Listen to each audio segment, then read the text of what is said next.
Well, hello there, and a very warm welcome to this explainer. I am just so glad you're joining me today. As a beekeeper, there are honestly few things more rewarding than nurturing a thriving colony. But when it comes to feeding our bees, well, it's actually really easy to fall into habits that might do more harm than good. So today, think of me as your mentor. We're going to completely shift your mindset, step away from all that guesswork, and embrace a truly evidence-based approach to feeding our hives. We've got this. Okay, let's dive right into this by instantly busting one of the biggest, most common myths in beekeeping, and that's the idea of calendar feeding. Look, just because it's a certain month on the calendar, or just because your neighbor is out there mixing up syrup, does not mean your bees actually need it. So our golden rule from here on out is super simple but incredibly powerful. We only ever feed to solve a specific, defined nutritional problem. To make sure you walk away totally confident, here's our game plan for today. We're going to cover assessing before you feed, what bees actually need, choosing and prepping your syrup, picking the right feeder, and finally, knowing exactly when to stop. All right, let's kick things off with Section 1. Assess before you feed, reading the hive. So before we even think about touching a bag of sugar, we really need to ask the colony what it actually needs. Remember our rule, feed to solve a defined nutritional problem. You have to consistently evaluate your colonies. Really get into the habit of lifting or weighing the hive from the back to gauge its stores. It's kind of like taking the hive's pulse. Look at the actual brood demand, because a colony with a lot of growing brood is going to burn through food incredibly fast. And take a really good look at the actual incoming forage. Seeing blooming flowers is wonderful, but things like drought, bad weather, or high competition might mean those flowers aren't actually yielding any nectar at all. You just have to investigate before taking action. Moving on to Section 2. What do bees need? The nutritional basics. When natural forage is scarce, we need to know exactly what we're replacing. Think of carbohydrates, which naturally come from nectar and honey, as their pure energy fuel. When we have to supplement that, we use sugar syrup or dry sugar. Then you've got protein and lipids, naturally coming from diverse pollen. That is absolutely vital for raising new baby bees. When they lack this, we might step in with a pollen substitute. And of course, water, which they need for cooling the hive and diluting stored food. But pay very close attention here. We strictly, absolutely avoid improvising with human vitamins, essential oils, or random salts. Stick to the basics unless you have clear, evidence-based guidance to do otherwise.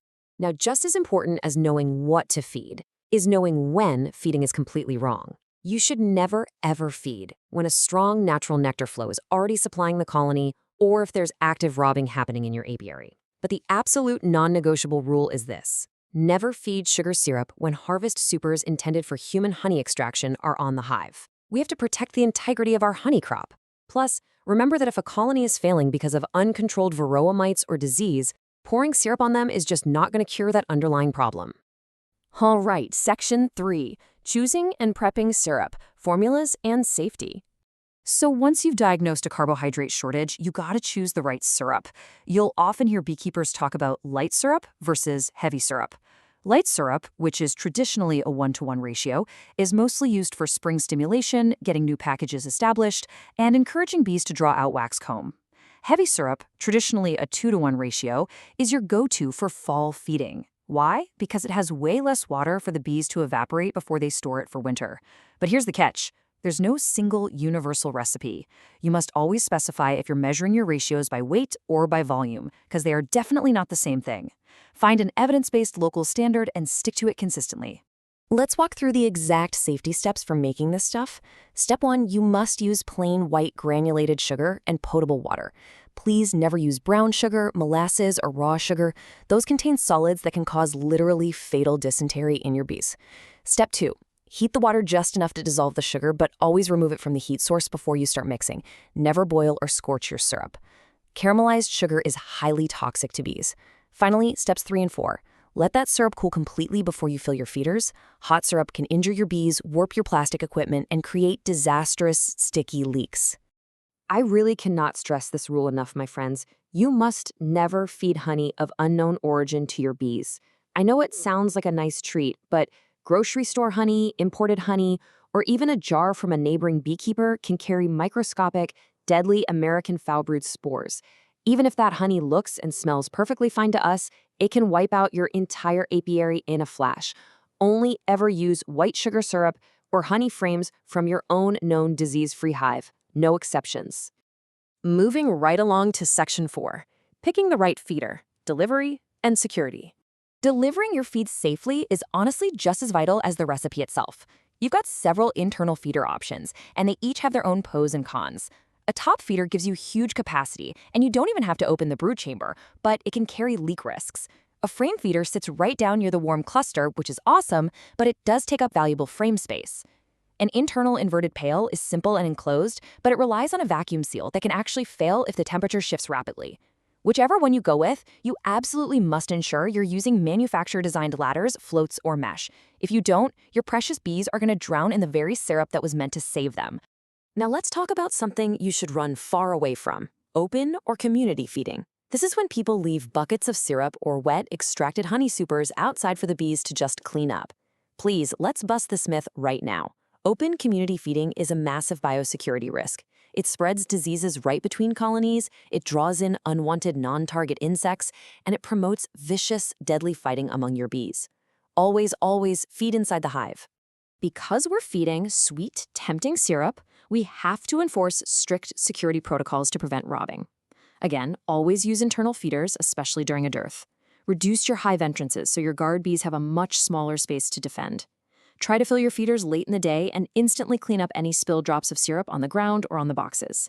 Keep a really watchful eye out too. If you see frantic, zigzag flight patterns, bees full-on fighting on the landing board, or a sudden appearance of wax debris, you are likely witnessing a robbing attack, not just a normal orientation flight. We also really need to address the specific trade-off of protein feeding. Placing a protein patty right above the brood nest beautifully stimulates the colony to rear more bees. It's great. However, there is a risk. If you give them way more protein than they can consume quickly, it becomes a major liability. That patty can dry out, get moldy, and worst of all, it becomes the ultimate breeding ground for destructive small hive beetles. So only give them what they can completely consume in a few days. And finally, Section 5, knowing when to stop, the exit strategy. We've reached the climax of our decision framework. I want to look you in the eye and ask you this critical question directly. When is it time to stop feeding? It is so incredibly easy for us as caregivers to fall into the trap of over-managing our hives. We love our bees, we want to help, so we just keep refilling the bucket. But knowing exactly when to pull that feeder is the true hallmark of an observant, expert beekeeper. You have to clearly outline your stop conditions before you even begin. You stop feeding the moment your initial goal is reached, like, say, when the colony has hit its target winter weight. You stop when a reliable natural nectar flow begins, because natural food is always best. You absolutely stop right before you add your honey harvest supers. And of course, you stop immediately if any adverse effects pop up, like rampant robbing or spoilage. Make sure you keep a beekeeping notebook and record all of this: your goals, the formulas you used, and your exit dates. It is absolutely crucial for your future evaluation. Remember, proper nutrition is the foundation that supports your colony's health. We feed to build strength. But you always have to ask yourself, are you actually feeding your bees, or are you just feeding the parasites hiding inside your hive? Even the most perfectly fed, robust bees can be completely devastated if we aren't paying close attention. And that thought leads us directly into our mandatory next topic: Varroa mites, what every new beekeeper must know. I'll see you there.